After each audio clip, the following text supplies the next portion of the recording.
Hello everyone, welcome to PW only IAS. दोस्तों, अभी तक आप सभी ने ये पर्टिकुलर न्यूज़ सुन ली होगी कि हमारे जो फॉर्मर प्राइम मिनिस्टर हैं डॉक्टर मनमोहन सिंह जी, कल रात उनकी डेथ हो गई। राइट। इस पर्टिकुलर टाइम के ऊपर अलग अलग जो पॉलिटिकल लीडर्स हैं उनके द्वारा बताया गया इनके बारे में। इनफैक्ट अगर मैं बात करूं, हमारे जो देश की राष्ट्रपति हैं उन्होंने भी यहाँ पे बोला कि भारत के जब भी द ग्रेटेस्ट सन्स की बात करी जाएगी ना, तो उनमें से नाम डॉक्टर मनमोहन सिंह जी का पक्का ही लिया जाएगा। उसके साथ ही साथ हमारे जो प्रधानमंत्री हैं आपके नरेंद्र मोदी जी, उन्होंने भी यहाँ पर बताया कि किस तरह से मनमोहन सिंह जी के टाइम के ऊपर बहुत अच्छे से ग्रोथ हुई एंड साथ-साथ बहुत एक हम्बल, बहुत ही ह्यूमिलिटी वाले इंसान थे। दोस्तों, डॉक्टर मनमोहन सिंह जी ने एक बार कहा था, "history will be kinder to me than the contemporary media and the opposition parties in the parliament." काफ़ी बार इनको ऑपोजिशन का सामना करना पड़ा। काफ़ी सारे मीडिया ने भी काफ़ी क्रिटिसाइज़ किया था एक टाइम के ऊपर। पग अगर हम आज के समय इनकी लेगेसी को देखेंगे, तो हमें रियलाइज़ होगा कि इनका जो कार्यकाल था, चाहे एज़ अ प्राइम मिनिस्टर या एज़ अ फाइनेंस मिनिस्टर, वो बहुत ही अपने आप में लाजवाब था। कुछ एक इम्पोर्टेंट डिस्कशंस मैं इनके बारे में आज आपके साथ करना चाहता हूँ। जैसे 1991 का टाइम आप सभी को याद होगा। 1991 के समय के ऊपर भारत के अंदर बहुत बड़ा क्राइसिस था। खासकर मैं बात करूँ बैलेंस ऑफ पेमेंट क्राइसिस की मैं यहाँ पे बात कर रहा हूँ। उस समय देश के फाइनेंस मिनिस्टर बने डॉक्टर मनमोहन सिंह जी एंड उन्होंने विक्टर ह्यूगो की एक लाइन यूज़ करी जब ये बजट प्रेज़ेंट कर रहे थे, "nothing in this world can stop an idea whose time has कम।"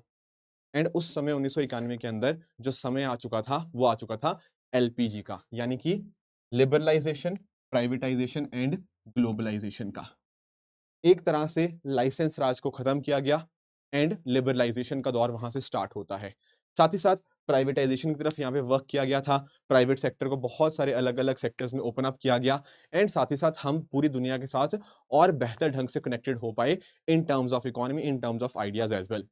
ये एलपीजी रिफॉर्म्स जो थे अपने आप में बहुत बड़े स्ट्रक्चरल रिफॉर्म्स थे, जो कि डॉक्टर मनमोहन सिंह जी के टाइम के ऊपर हमें देखने को मिलते हैं। उस समय प्रधानमंत्री पीवी नरसिम्हा राव जी थे, बट आपके जो फाइनेंस मिनिस्टर थे, वो डॉक्टर मनमोहन सिंह जी ने इन पर्टिकुलर स्ट्रक्चरल रिफॉर्म्स को स्पीयरहेड किया।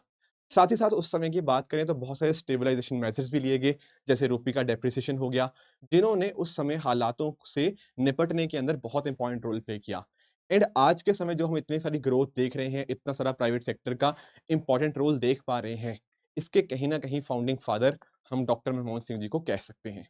आज मैं अगर आपके सामने शायद खड़ा हूँ, एक प्राइवेट सेक्टर में जॉब कर रहा हूँ, तो कहीं न कहीं ये डॉक्टर मनमोहन सिंह जी का ही कंट्रीब्यूशन माना जा सकता है।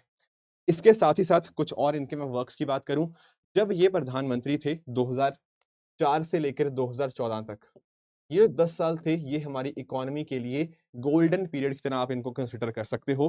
क्योंकि अगर आप नोटिस करोगे 1947 से लेकर आज 2024 के एंड पे मैं खड़ा हूँ। अगर इस टाइम के अंदर अगर आप नोटिस करोगे कौन से ऐसे 10 साल थे जब इकोनॉमिक ग्रोथ सबसे ऊपर थी, तो answer is very simple, it is doctor Manmohan Singh ji का कार्यकाल। 7.5% से भी ऊपर की ग्रोथ रेट रही उन 10 सालों के लिए एंड ये कभी भी नहीं हुआ कि लगातार 10 साल के लिए इतनी तेज़ ग्रोथ के साथ हम ग्रो कर पाएँ। इकोनॉमिस्ट तो थे, आप जानते ही हैं, एंड कहीं न कहीं वो सेम चीज़ को इन्होंने देश की इकोनॉमी को आगे लाने के अंदर इम्प्लीमेंट भी किया। और ये सिर्फ़ मैं नहीं कह रहा, ये सिर्फ़ इंडियन मीडिया नहीं कह रहा, ये बात कही जाती है दुनिया भर की संस्थाओं के द्वारा भी। जैसे अगर मैं आपको यूएनडीपी का आंकड़ा बताऊँ ना, यूनाइटेड नेशन डेवलपमेंट प्रोग्राम की, तो यूएनडीपी के द्वारा हर साल रिपोर्ट्स निकाली जाती हैं। उनमें से एक बहुत इंपॉर्टेंट रिपोर्ट है multi dimensional poverty index, right? तो गरीबी के ऊपर ये रिपोर्ट निकालता है और वो भी कैसी गरीबी? Multi dimensional. यहाँ पर अलग-अलग एस्पेक्ट्स कंसीडर किए जाते हैं। एजुकेशन हो गया, हेल्थ हो गया, बाकी और चीज़ें तो है ही हैं एंड पॉवर्टी तो डेफिनिटली इन टर्म्स ऑफ तो देखी ही जाती है। तो यहाँ पर यूएनडीपी ने ऐसा देखा कि जब डॉक्टर मनमोहन सिंह जी का कार्यकाल था, जब वो देश के प्रधानमंत्री थे, उन 10 सालों के अंदर लगभग 27 करोड़ लोगों को गरीबी से बाहर निकालने का यहाँ पे कार्य करा गया। तो यानी कि 27 करोड़ लोग गरीबी रेखा से बाहर आ पाए during the time of doctor Manmohan Singh ji. ये उन्हीं की पॉलिसीज़, उन्हीं की इकोनॉमिक विज़न का ही आइडिया था कि आज के समय हम देख पा रहे हैं कि इंडिया काफ़ी तेज़ी से ग्रो कर रहा है। उसी का बेनिफिट हमें आज के समय तक देखता हुआ मिलना यहाँ पे आपको मिल जाएगा।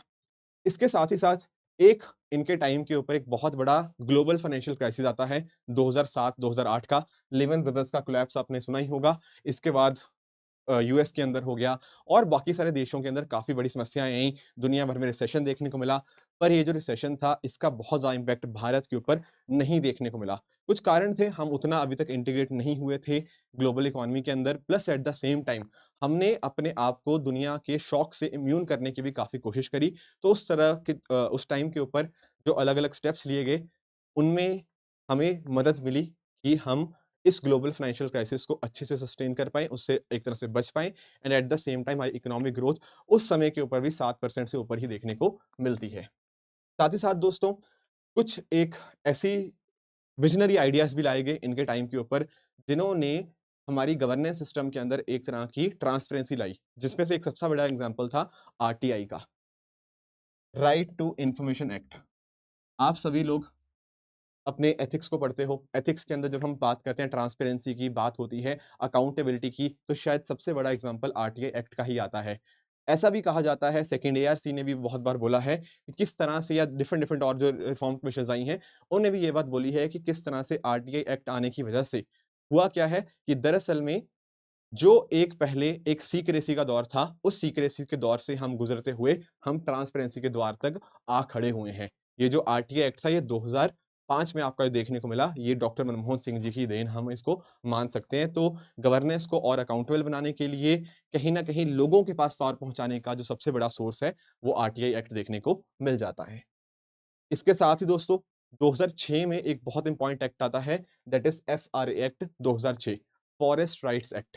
हमारे देखो जो ट्राइबल भाई-बहन हैं, उनके जो राइट्स हैं, जैसे माइनर फॉरेस्ट प्रोड्यूस हो गया, राइट? या फिर जो उनका फॉरेस्ट को यूटिलाइज़ करने का एक प्रॉपर तरीका हो गया, ये सारे राइट्स उनको अभी तक नहीं मिले थे। एक तरह से कह सकते हो कि हमने वादा ज़रूर किया था कि इनको ये राइट्स मिलेंगे, पर एक्ट के माध्यम से अभी तक इनको नहीं मिले थे। तो 2006 के अंदर जो फॉरेस्ट राइट्स एक्ट आता है, उससे ट्राइबल लोगों को भी डेफिनिटली बहुत बेनिफिट होता है। जो उनका कॉन्सेप्ट होता है जल, जंगल, ज़मीन का कॉन्सेप्ट, उसके काफ़ी साथ में यहाँ पे उसको लिंक किया जाता है and at the same time tribals की जो एक तरह से उनकी ग्रोथ है, उसकी डेवलपमेंट है, उनके अंदर ये फॉरेस्ट राइट एक्ट एक बहुत ही बड़ा कारगर स्टेप यहाँ पे साबित हुआ है। इसके साथ ही दोस्तों, आप लोग ये जानते होंगे 1, 2, 3 एग्रीमेंट के बारे में, राइट? इंडिया, यूएसए न्यूक्लियर जो डील थी बेसिकली, जो 1, 2, 3 एग्रीमेंट जिसको हम कहते हैं, ये एक बहुत ही बड़ा पॉइंट था। आप लोग जानते होंगे डॉक्टर मनमोहन सिंह जी यूपीए 1 के समय के ऊपर एक कोalition सरकार को रन कर रहे थे एंड कोalition गवर्नमेंट रन करते समय एक बहुत बड़ा खतरा ये रहता है कि आपके जो साथी हैं कहीं आपका साथ ना छोड़ दें, राइट? उससे आपकी सरकार गिर भी सकती है। अब ये जो न्यूक्लियर वाला मुद्दा था ना, इस चीज़ के ऊपर बहुत सारी पार्टीज़ अपोज़ कर रही थी। वो कह रही थी कि हम आपको सपोर्ट नहीं करेंगे। बट डॉक्टर मनमोहन सिंह जी का कहना था कि नहीं, जो चीज़ देश के लिए अच्छी है, मैं करूँगा ही करूँगा। चाहे आप लोग मेरे साथ हो या ना हो, पर मैं देश के साथ खड़ा हूँ, जो देश को ज़रूरत है, देश को जो चीज़ आगे लेके जाएगी, वो मुझे करनी ही करनी है। तो कोएलिशन का दबाव ना फ़ील करते हुए, इनको जो सही लगा, जो देश की तरक्की के लिए सही लगा, इन्होंने ये किया। काफ़ी मुश्किल ये एग्रीमेंट था, बट डेफ़िनिटली इसके बेनिफिट्स हमें आज देखने को मिलते हैं एंड इसका पूरा का पूरा श्रेय डॉक्टर मनमोहन सिंह जी को ही जाता है। तो this was the visionary leadership of doctor Manmohan Singh ji. काफ़ी सारे लोग ना कई बार क्रिटिसाइज़ करते हैं डॉक्टर मनमोहन सिंह जी को कि ये एक वीक लीडर थे या फिर उतना बोलते नहीं थे। बात ठीक है, कम बोलते थे, बट कहीं न कहीं उनका जो स्टैंड था, वो बहुत ही फ़र्म था। अगर उनको कोई चीज़ लगती थी कि देश के लिए वो चीज़ करनी ज़रूरी है, तो he would do it. This was doctor Manmohan Singh ji, right? और मैं कुछ इनके कंट्रीब्यूशंस की बात करूँ तो देखो MG NREGA, how can someone forget MG NREGA? Mahatma Gandhi national rural employment guarantee act, right? 2005 में जो एक्ट आता है, ये बात करता है राइट टू एम्प्लॉयमेंट की। ये बात करता है कि 100 दिनों का जो आपका काम होगा वो प्रोवाइड किया जाएगा एंड एक तरह से देश में बेरोज़गारी को कम करने की कोशिश करी गई और साथ ही साथ अगर मान लो सरकार आपको नहीं प्रोवाइड कर पा रही है, तो वहाँ पर अनएम्प्लॉयमेंट अलाउंस का भी प्रावधान था। राइट? और ये एमजी-नरेगा स्कीम आज के समय में बहुत अच्छे से यूटिलाइज़ की जा रही है।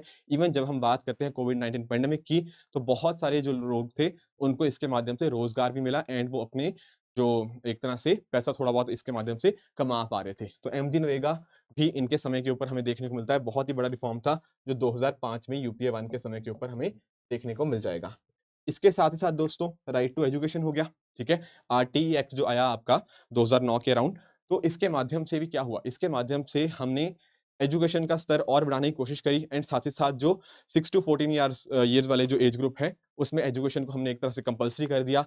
साथ ही साथ और भी बहुत सारी चीज़ें यहाँ पे और इंट्रोड्यूस करी गई, जिसने एजुकेशन को डेमोक्रेटाइज़, उसका एक्सेस डेमोक्रेटाइज़ करने के अंदर बहुत ज़्यादा मदद हुई। तो राइट टू एजुकेशन एक्ट भी डॉक्टर मनमोहन सिंह जी के कार्यकाल का एक बहुत बड़ा रिफॉर्म देखने को मिलता है। उसके अलावा दोस्तों, आप लोगों ने लार एक्ट के बारे में सुना होगा, लैंड एक्विजिशन के रिगार्डिंग, राइट? आप नोटिस करोगे जो लैंड एक्विजिशन के रिगार्डिंग जो लॉ चला आ रहा था, वो 1894 का बहुत ही पुराना एक्ट था। लगभग 120 साल तक इसमें कोई चेंजेस ही नहीं हुए थे। बट 2013 के अंदर यहाँ पर प्रधानमंत्री मनमोहन सिंह जी के समय के ऊपर लार एक्ट आता है लैंड एक्विजिशन के रिगार्डिंग, एंड जिसके माध्यम से आप नोटिस कर पाओगे, यहाँ पर एक तो कंसेंट की बात हुई है कि अगर आपको लैंड एक्वायर करनी है तो कम से कम जो आपके पीपीपी प्रोजेक्ट्स हैं उनके लिए 70% अफेक्टेड फैमिलीज का कंसेंट जरूरी होगा, and at the same time अगर जो आपके प्राइवेट प्रोजेक्ट्स हैं उनके लिए 80% जो आपके फैमिलीज होंगी उनका कंसेंट जरूरी होगा। तो ये एक बात करी गई। Plus at the same time जो कॉम्पोजिशन था वो काफी यहाँ पर इंक्रीज कर दिया गया, that was one of the things. तो एक तरह से लैंड एक्विजिशंस के लिए जो चीजें करी जा रही थी उसको लोगों के लिए और बेनिफिशियल बनाने का ये एक बहुत इंपॉर्टेंट एक्ट 2013 में देखने को मिल जाता है। उसके अलावा दोस्तों, काम तो मैं गिनाने इनके स्टार्ट करूं तो डेफिनेटली शायद मुझे शाम हो जाए इस चीज के अंदर। बट कहीं ना कहीं आप नोटिस करोगे, यहाँ पे इन्होंने एक बात कही थी कि लोग भले ही मुझे कहें कि मैं एक साइलेंट प्राइम मिनिस्टर हूँ, पर मैंने कभी भी मैं प्रेस से नहीं डरा। तो इन्होंने अपने कार्यकाल के अंदर बहुत सारी प्रेस कॉन्फ्रेंसेस करी, बहुत-बहुत कड़े सवाल भी इनसे पूछे गए, बट डेफिनिटली ये कभी उन सवालों से कभी डरे नहीं, एंड इसीलिए उनने बोला था कि history will be kinder to me than the contemporary media. And आज हम जब उस लेगेसी को इनको नोटिस करते हैं, जब हम देखते हैं कि इनके वर्क्स के जो बेनिफिट है हमें आज भी देखने को उसका फ़ायदा देखने को मिल जाएगा। इट क्लियरली शोज़ कि डॉक्टर मनमोहन सिंह वाक़ई में एक लेगेसी छोड़ के गए हैं। इनका जो काम है, उस पर्टिकुलर काम को आने वाले जनरेशंस भी डेफिनिटली बहुत याद करेंगी। तो definitely we pay him tribute, and तो this was for today's lecture. इसी तरह से आप भी हार्ड वर्क करते रहिए। Thank you so much for joining. All the very best.